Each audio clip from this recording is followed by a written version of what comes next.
Notre Père Céleste, nous sommes devant toi.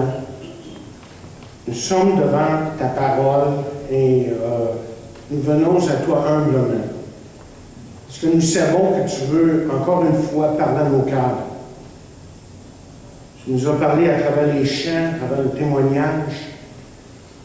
Tu nous as déjà parlé par ta parole, mais nous en voulons plus. Nous désirons vivement que tu agisses dans nos vies présentement, en ce moment. Et tu sais exactement ce que nous vivons. Tu connais nos besoins. Et nous venons à toi humblement, au pied de ta croix, afin que tu fasses une œuvre nouvelle dans nos vies. Et c'est pour ça que nous te prions en ce moment. Dispose, Père, le cœur de tous et chacun. Et que tous et chacun puissent vraiment recevoir ce que tu veux pour lui, pour elle, en ce moment. Et je prie dans le nom de Jésus. Amen. Amen. Bon, on va revenir sur un texte que j'ai commencé il y a quelques semaines. Et je n'ai pas pu finir le message. Je me suis rendu compte que j'en avais trop à dire ce dimanche-là et j'ai extrapolé un petit peu du message, évidemment, comme le Seigneur le veut, des fois. On ne se tient pas tout à nos notes, on ressent, vous savez, des fois comme pasteur, les besoins dans l'assemblée et il y a des moments où on passe un peu à côté de ce qu'on a tout préparé et on dit ce que Dieu nous met sur le cœur parce qu'on sait qu'il y a des besoins dans l'Église. Et je veux certainement être assez sensible pour être capable de dire qu'à certains moments, bien, le Seigneur me dirige de telle façon, non pas parce que je suis un super spirituel, mais parce qu'il y a vraiment des besoins autour de nous qu'il faut répondre. Alors, on revient ce matin, comme j'ai dit, sur ce message que j'ai commencé il y a quelques semaines, justement dans ce texte ici qu'on a lu. Et le titre du message, c'est « Une foi solide et puissante ». Une foi solide et puissante. C'est ce que cette jeune Église ici avait. Et il y a deux choses que je veux essayer de faire ce matin. D'abord, c'est de faire un résumé de ce que je vous ai dit. Je ne peux pas aller dans tout, évidemment, loin de là. Mais ensuite, de finir le message, tout simplement. Et la question que nous nous posons, qu'on s'est posée justement il y a quelques semaines, c'est qu'est-ce que c'est ça, une foi solide et puissante? Qu'est-ce que c'est exactement quand on dit que quelqu'un, qu'une Église a une foi solide et puissante? Et la première chose qu'on a vue, c'est ceci. C'est une foi solide et puissante résiste aux épreuves et demeure inébranlable. Parce que vous voyez ce qu'on a appris il y a quelques semaines. C'est que les chrétiens de cette jeune Église, il faut bien comprendre ici là, qu'on a affaire à une très jeune Église. Ces jeunes chrétiens avaient été persécutés verbalement, physiquement même, de toutes sortes de façons. Et ils ont eu le coup. Mais une autre question qu'on s'est posée, c'est comment est-il possible de tenir ferme, de ne pas se décourager lorsqu'on est éprouvé, lorsqu'on se sent rejeté par les gens à cause de notre foi, lorsqu'on est persécuté, lorsqu'on se sent même abandonné. Je ne sais pas si ça vous est déjà arrivé de vous sentir abandonné parce que vous étiez chrétien. Simplement parce que votre foi là, disait aux gens qu'ils devaient peut-être s'éloigner de vous. En tout cas, bien, on a vu trois choses. Et les trois choses qu'on a vues sont les suivantes. La première chose qu'on a vue, c'est le chrétien a un rendez-vous avec la persécution. On dit, si vous êtes un enfant de Dieu, vous êtes vraiment sauvé, attendez-vous que vous allez vous sentir à certains moments abandonné, rejeté, persécuté. Et pourquoi? Bien, la première raison que j'ai dit, c'est parce qu'il n'est pas de ce monde.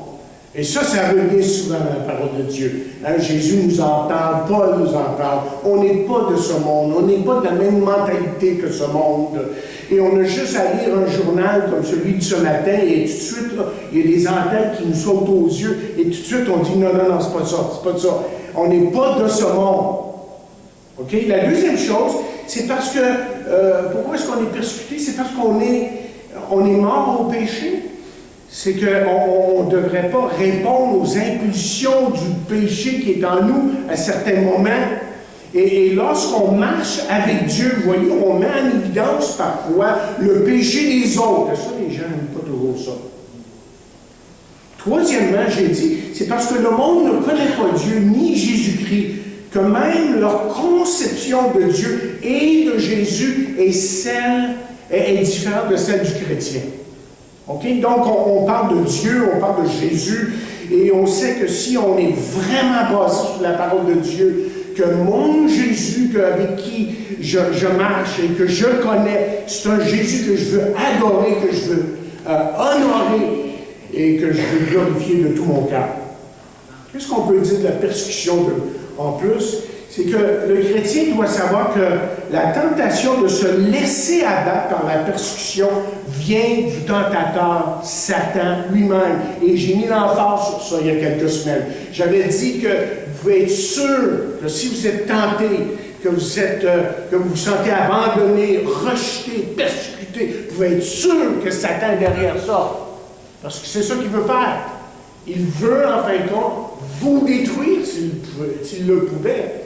Mais parce que Dieu vous garde, parce que vous êtes son enfant, évidemment, celui qui est en nous est plus grand que celui qui est en dehors de nous, nous dit la parole de Dieu. Une dernière chose que j'ai dit, c'est que le chrétien doit comprendre que son travail n'est jamais en vain. Comment dit ce que j'avais j'avais extrapolé un petit peu sur ce point-là? Parce que vous et moi, on va dans le monde, là, on est parmi les gens, on doit travailler, on doit aller à l'école, et tout ça. Et c'est évident que des fois, on dirait là, que ça ne donne pas de résultat. Vous savez, on n'a pas les gens qui se repentent devant nous, là, et qui disent, bon, oh, je vais être sauvé, tout ça. Ça n'arrive pas, c'est rare, moi. Je ne dis pas que ça vous est. C'est jamais arrivé, mais pas tout à fait comme ça. Mais puis on se demande, mais ça vaut-tu la peine? Ça vaut-tu la peine de persévérer? Vaut-tu la peine d'être chrétien dans un monde comme celui-là? Ben oui, parce que tôt ou tard, il y a quelqu'un qui regarde votre vie, qui vous voit vivre, qui vous entend parler, qui vous voit agir, là, puis à un certain moment, cette personne-là est touchée par vous, par votre vie, par votre façon de vous comporter. Et peut-être qu'en fin de compte, vous savez que vous êtes la seule Bible qu'ils vont lire. Avant même qu'ils vous ouvrent la Bible pour eux-mêmes, là, votre vie, là, c'est la seule Bible qui leur parle et qui leur dit que Dieu a tellement aimé le monde qu'il a donné son Fils unique afin que quiconque croit ne périsse point, mais qu'il ait la vie éternelle. Alors, la persécution, ce que j'ai essayé de vous faire comprendre il y a quelques semaines, c'est que c'est normal.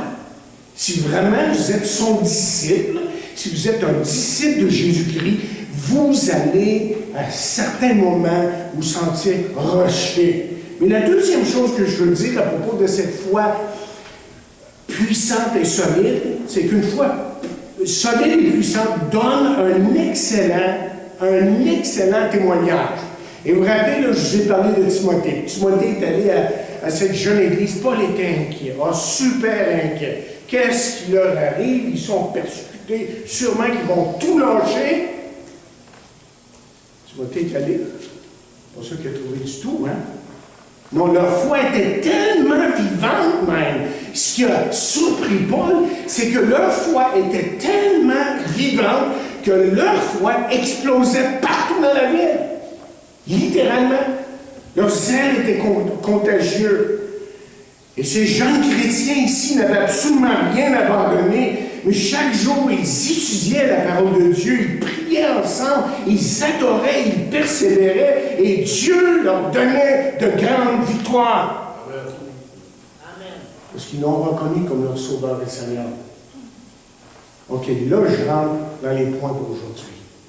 Je ne peux pas rester avec ce que j'ai dit il y a quelques semaines, sans ça, on ne sortira pas du bois encore. Okay? Alors là, le troisième point, c'est celui-ci. On est en train de décrire en fait une foi solide et puissante. La troisième chose que je dirais à propos de cette foi solide et puissante, c'est qu'une foi solide et puissante stimule le cœur de son pasteur et celui des autres chrétiens. Imaginez. Laissez-moi vous expliquer ce que je veux dire. Prenez note, par exemple, si vous avez votre texte devant vous, le chapitre 3. Le chapitre 3 de 1 Thessaloniciens, le verset 7, où Paul dit en conséquence, frères, dans nos angoisses et nos épreuves, nous avons été consolés à votre sujet à cause de votre foi. Ce que Paul est en train de décrire ici, de nous faire comprendre, c'est que la foi de ces chrétiens a réconforté, l'a réconforté, parce que lui-même en avait grandement besoin. Et le mot consoler que vous lisez ici dans 1 Thessaloniciens 3e chapitre veut dire encourager ou renforcer. Et Paul avait besoin de cette consolation. Il avait besoin. Vous savez de quoi je parle quand je dis qu'on est consolé par quelqu'un? Hein? Mais il avait besoin de ça.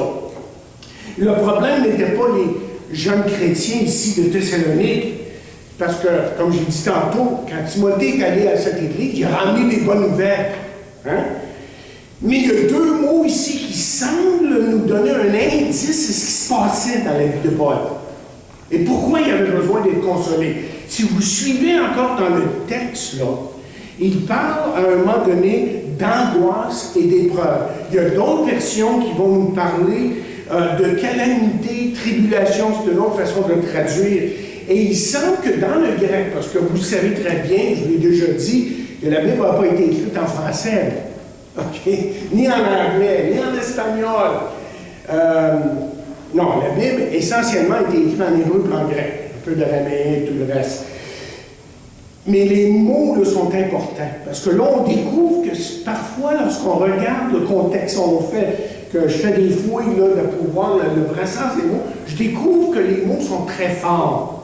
Et quand que Paul ici parle d'angoisse et d'épreuve, de calamité, de tribulation, il parle de quelqu'un qui est littéralement écrasé par le trouble autour de lui. Ça vous arrive de vous sentir comme ça? Hein? Et il parle d'une détresse extrême, de quelqu'un qui est en train d'étouffer sous la pression et qui vit un grand stress. Je l'ai dit l'autre semaine. Paul, c'était pas un Superman, là. C'était un homme comme vous et moi, qui avait des émotions et qui prenait les choses à cœur, et des fois pouvait être littéralement déprimé. Ce qu'on sait de la vie de Paul et de son ministère, c'est que l'opposition de la part des Juifs était vive et que Paul a dû se présenter devant les magistrats, devant les juges, devant des rois pour s'expliquer. Mais la persécution était tellement vive à un certain moment qu'on a lapidé Paul et vous allez vous rappeler qu'on l'a même laissé pour mort. Il y a certains commentaires qui nous laissent s'entendre que peut-être que c'est ça qui est arrivé. Il est vraiment mort et qu'il est ressuscité là. On ne le dit pas dans le texte. Mais peut-être que c'est là que Paul a entendu des choses, comme il dira dans 2 Corinthiens, qu'il a entendu des choses que, humainement parlant, on ne peut pas répéter. C'est peut-être là qu'il a eu cette expérience-là. En tout cas, quoi qu'il en soit, la foi des Thessaloniciens a été d'une grande consolation pour cet homme de Dieu qui vivait des moments extrêmement difficiles. Ça, c'est une leçon pour nous. Hein? Et c'est quoi la leçon ici? Bien, la leçon, c'est que notre foi, ma foi, votre foi, doit encourager et renforcer les autres.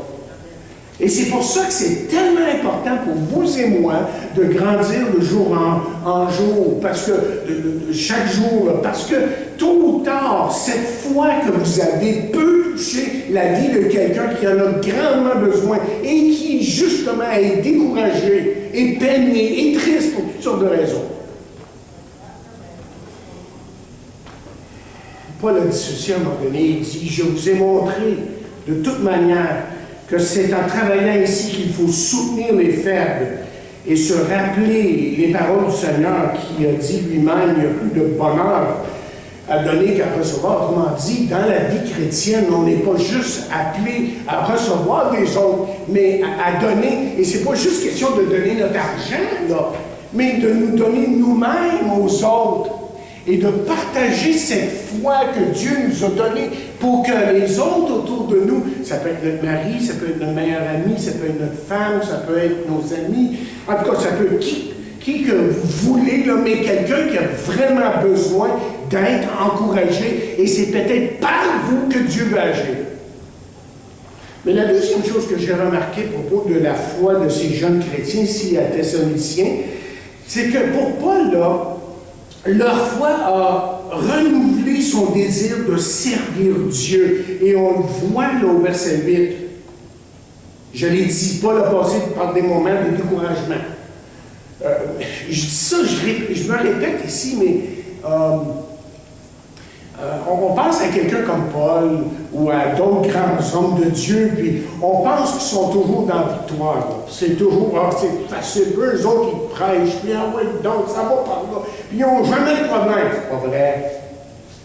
Dites-vous une chose, c'est loin d'être vrai. Et c'était loin d'être vrai pour Paul jusqu'au point où il dit à un moment donné, qu'est-ce qu'il dit? Il dit, je pleurais jour et nuit. Cause de vous autres, parce que j'étais tellement inquiet de ce qui pouvait vous arriver. Et la foi de ces jeunes chrétiens a stimulé, je dis bien, son désir d'aller de l'avant pour Dieu. Et gardez les paroles au verset 8, il dit, car maintenant nous vivons. C'est significatif, hein, ça, alors, on vit, on n'a plus les mêmes inquiétudes. C'est pas qu'il n'y aurait pas plus d'inquiétude du tout, mais au moins, eux, ils étaient comme soulagés.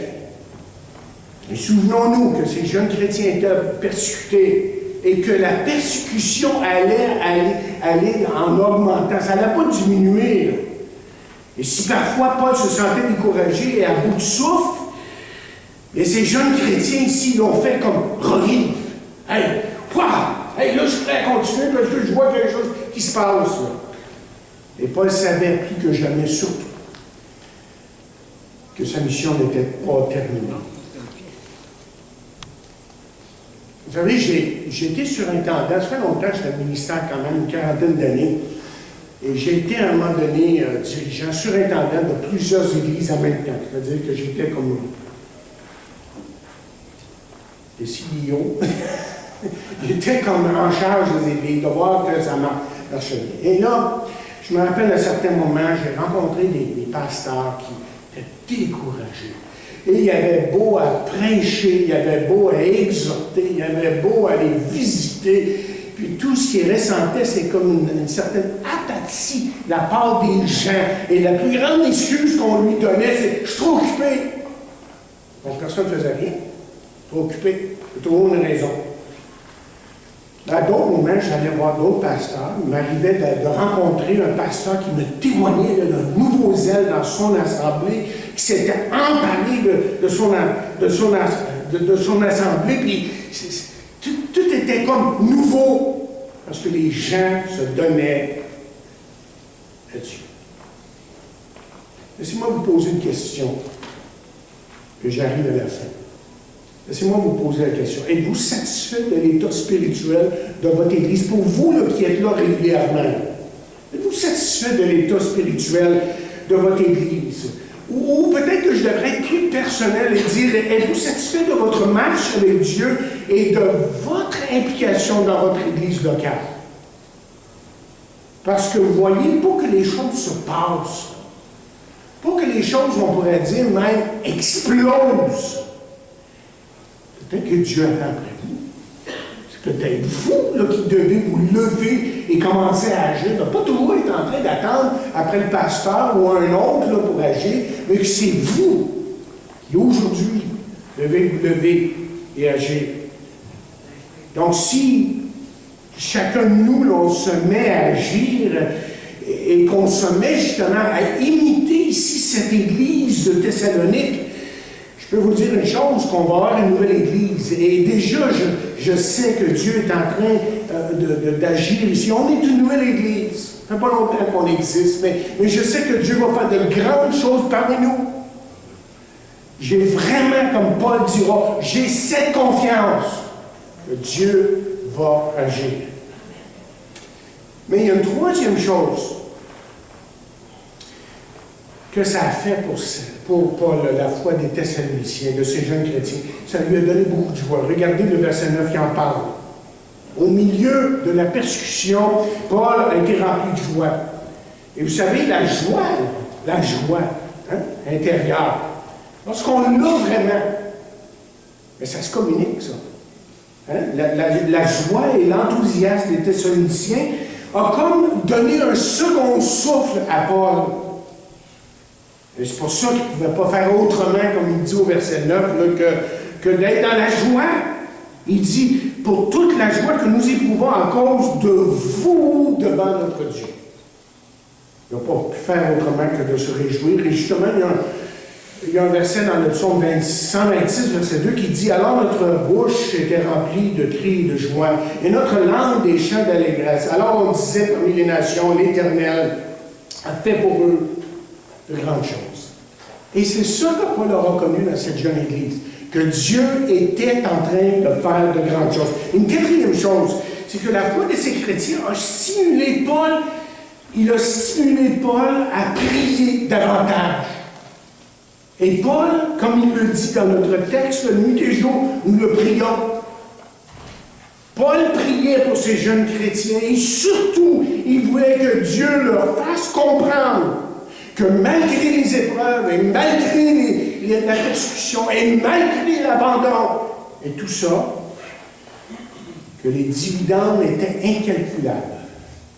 Que tôt ou tard, il y a de grandes choses qui se passeraient parmi eux. Il y a trois choses, vous savez, qui marquent la maturité d'une Église. Souvent, lorsque je vous dis, je demande aux gens, mais qu'est-ce qui indique qu'une Église va bien, là, que vraiment elle est spirituelle, et que c'est une Église qui est vraiment dirigée par Dieu. Et la première chose que les gens vont penser, ils sont nombreux. J'ai rien contre les grosses Églises. Vous comprenez? J'ai rien contre ça, mais c'est pas ça. C'est pas le nombre. Ça n'a rien à faire avec le nombre. Et pour d'autres, c'est la musique. Hein, s'il y a une bonne musique, ça c'est une église, on s'en va, on y va, là. On peut tous s'améliorer en quelque part, c'est ça. On ne dit pas qu'on ne peut pas s'améliorer dans la musique, mais c'est pas ça qui est notre base. OK. Ce matin, on doit dire qu'on a manqué mon épouse. On l'a manqué pas mal ce matin. On a fait notre mieux avec les vidéos. On peut toujours travailler sur ces choses-là. Bon, la musique. Pour d'autres, c'est quoi?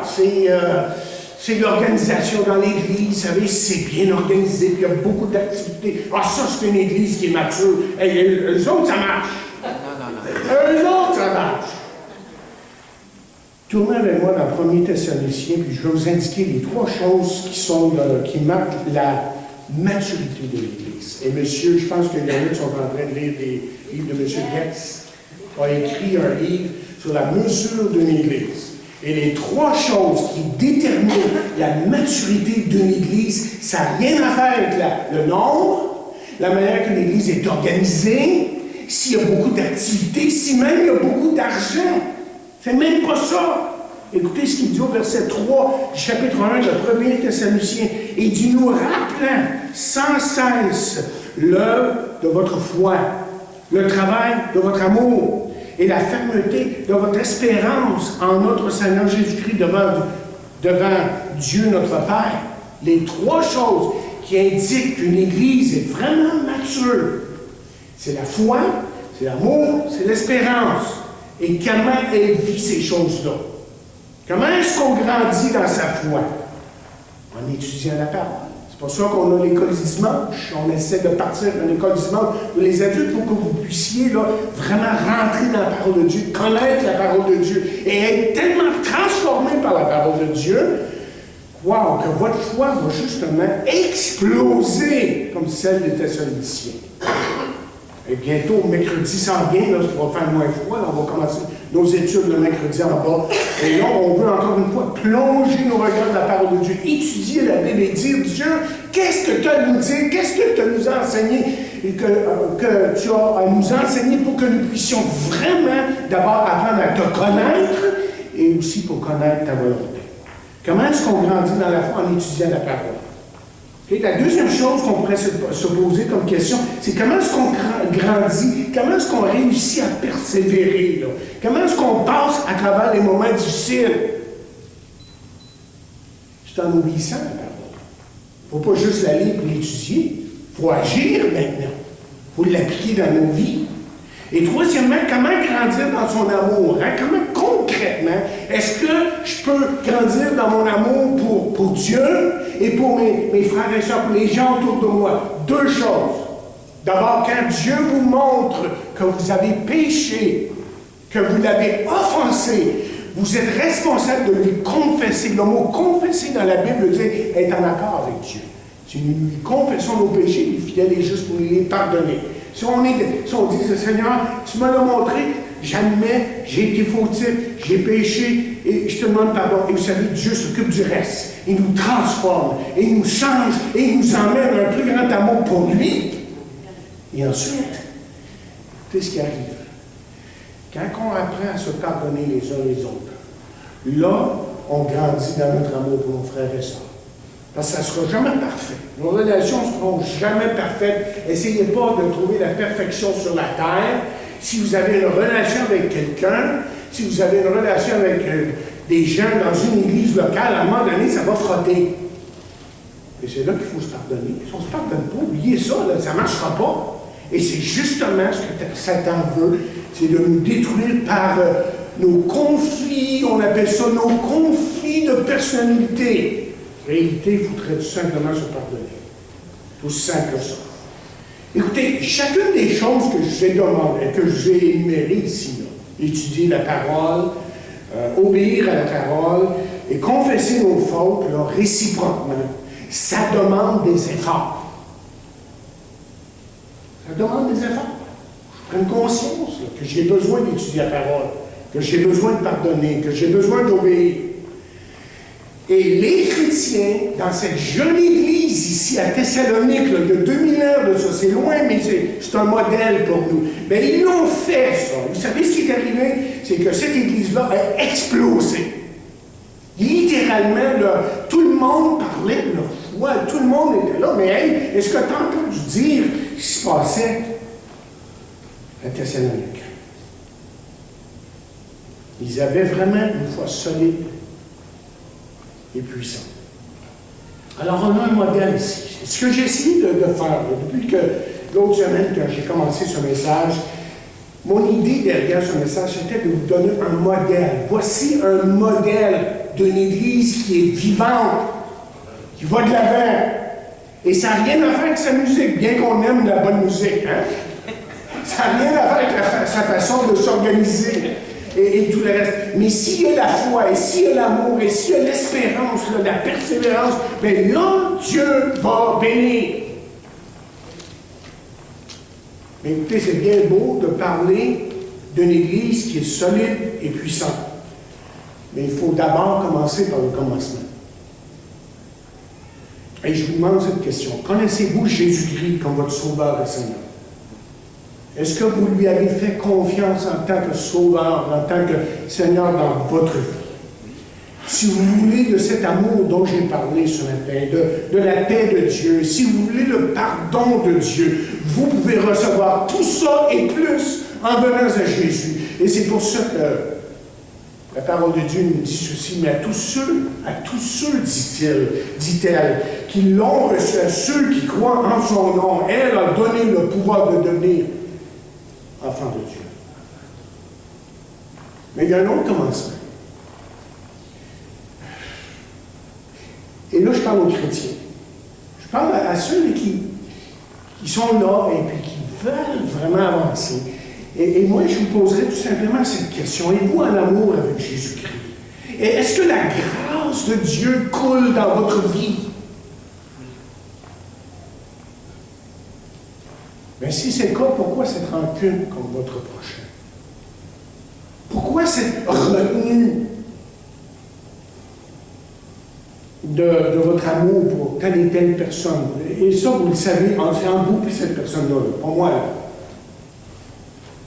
Peut-être que vous avez besoin de pardonner, que vous avez besoin d'aller vers cette personne ce matin même et de régler ces choses-là pour que Dieu maintenant puisse avoir une pleine liberté d'agir dans votre vie. Et là, je vais raconter une histoire pour terminer. C'est pas la première fois que je la raconte, mais ça fait longtemps que je ne l'ai pas racontée. Donc, je sais que la plupart de vous ne l'avez pas entendu. J'étais en Colombie-Britannique. Oh, il y a peut-être 15 ans de ça. Puis je visitais des églises, je parlais de l'œuvre au Québec. Je leur disais que c'est ce que Dieu est en train de faire, puis des besoins au Québec, et comment que la communauté chrétienne était vraiment, vraiment petite, à comparer d'autres. J'ai fait plusieurs églises. Mais je suis allé dans une église en particulier où c'était différent. C'était une église vivante. Je ne sais pas, mais il y avait quelque chose de différent dans cette église-là. Je dis, il y a quelque chose qui s'est passé ici qui est différent des autres églises que j'ai visitées. Puis à un moment donné, plus tard, j'étais à Hamilton, en Ontario, j'étais en train encore une fois de visiter des églises, et puis j'ai tombé sur une église justement à Hamilton, Ontario. Et le pasteur qui était là, avait été le pasteur de cette église en Colombie-Britannique, à Vancouver. Ça ne vous dit absolument rien? Ça ne me disait absolument rien avant que j'aille là. OK? OK, une petite ville en Colombie-Britannique. Puis je lui raconte là-dessus, j'ai dit, tu sais, de toutes les églises que j'ai visitées, j'ai dit, il y en a une en particulier qui était différente des autres. Puis il dit, justement, j'étais pasteur. Ah ouais? Il dit, je vais te raconter quelque chose. Il dit, ça n'a pas toujours été comme ça. Ah non? Et là, il me raconte comment que dans son église, à un moment donné, que pendant une semaine, il y avait des réunions spéciales, réunions pour les missionnaires, réunions de réveil, appelez ça comme vous voulez, là, une semaine de temps. Il y avait des prédicateurs invités, il y avait des chanteurs invités. Et c'était annuel, ça, dans cette église. Chaque année, on avait ça. Une semaine de temps. Alors, on ramassait de l'argent pour les missionnaires, en Afrique, puis en Haïti, puis d'autres places comme ça.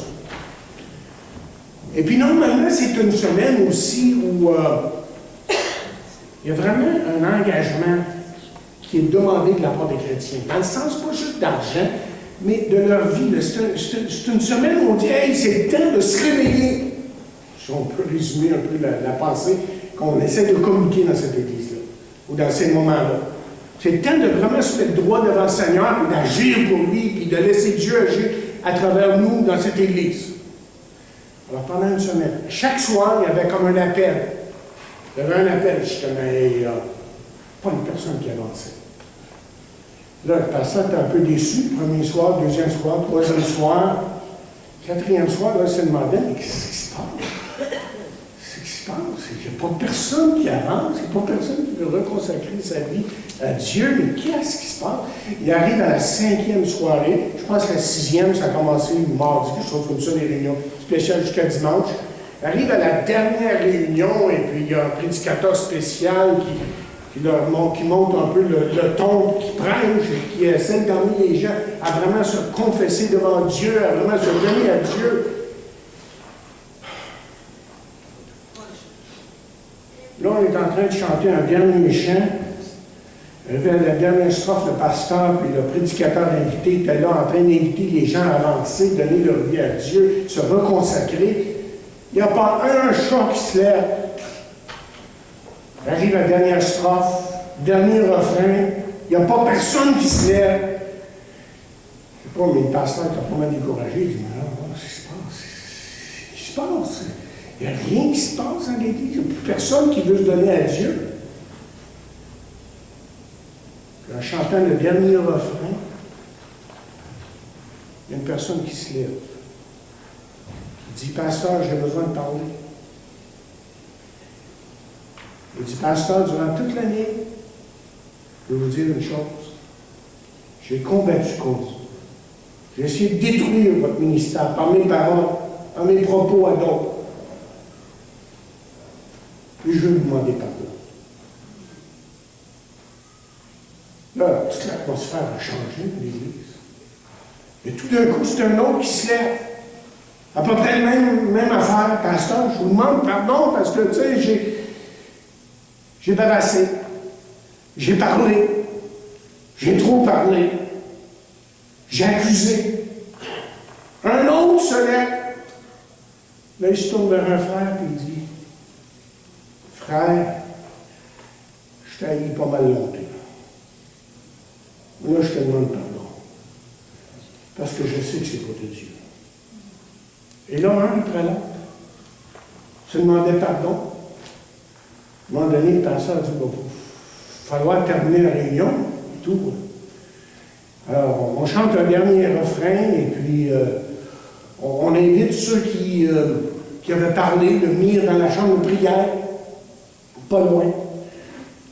Et puis, ils vont dans la chambre de prière, le pasteur fait la dernière prière, la dernière bénédiction, puis on se reverra bientôt, que Dieu vous bénisse, puis Dieu va continuer à agir, et puis là, lui, il s'en va dans la chambre de prière avec tout le monde, avec tous ceux qui voulaient vraiment se donner à Dieu. Et pendant une demi-heure, ils sont là en train de se pardonner, se prier ensemble, puis il y a quelque chose de spécial qui arrivait là. À un moment donné, ça finit, évidemment. Au bout d'une demi-heure, c'était pas 3/4 d'heure comme il faut dans la salle de prière. Et là, on ouvre la porte. Il n'y a pas un chat qui était parti. Tout le monde était resté là en train de se pardonner, en train de se dire combien qu'on s'aimait, puis comment on voulait que Dieu agisse dans le lieu. Et vous savez ce qui est arrivé? C'est pas resté juste là. Oh non. Le barbier en parlait le jour après. Sais-tu ce qui s'est passé dans l'Église, là, apparemment qu'ils se sont pardonnés? Sais-tu ce qui s'est passé avec frère tel et tel, là? Mais apparemment, là, qu'ils se sont réconciliés, puis ça a tout changé l'Église. Mais ça n'a pas juste changé toute l'Église, chers amis. Ça a changé toute la ville. Amen. C'est ça que je voulais faire. Si vous donnez à Dieu aujourd'hui ce que Dieu veut faire pour chacun de nous, pour cette Église, prions.